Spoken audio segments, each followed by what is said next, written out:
Well, I'm researching Asperger's syndrome in people who are struggling to get their diagnosis that include mainly females with Asperger's syndrome. But it doesn't mean that this can't also be a case of men. The problem lies in the fact that these people with Asperger's syndrome do often show successful social performance despite their possible clinical diagnosis of an autistic spectrum disorder. This is kind of a paradox, but the explanation is tricky. It lies in the neuroscience of these whole problematics, and in particular in the social animation task, which is a theory of mind testing task. There are different brain regions executed in the social performance in neurodivergent people. In this graph, we can see that these include the blue brain regions.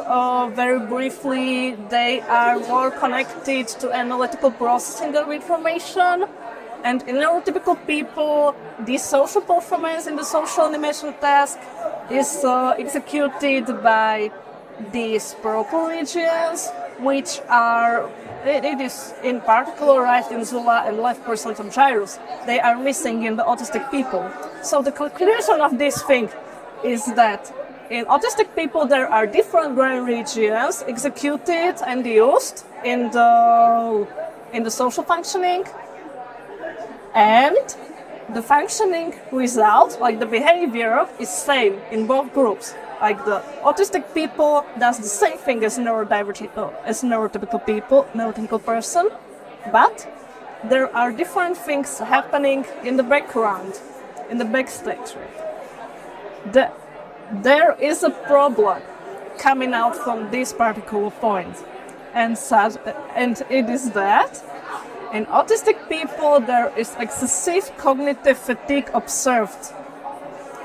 It is very important and very dangerous for them because it is connected to severe cases of burnout, of trying to functioning in neurotypically structured world and vice versa. This point of excessive fatigue we catch and we aim to correlate it with high social functioning, so we will use this to diminish the rate of misdiagnosis.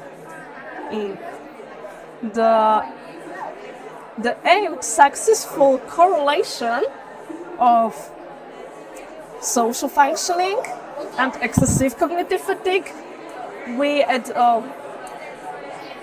we translate into a mathematical model where we devise a function of social functioning based on the reading the mind in the eyes test and measurement of social fatigue on different scales.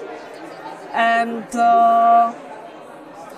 in this project, Invisible Spectral Quotient, we devise a mathematical model with parameters ready to be adjusted via a pilot study and empirical research on clinical population, such that after that the model is usable in clinical practice.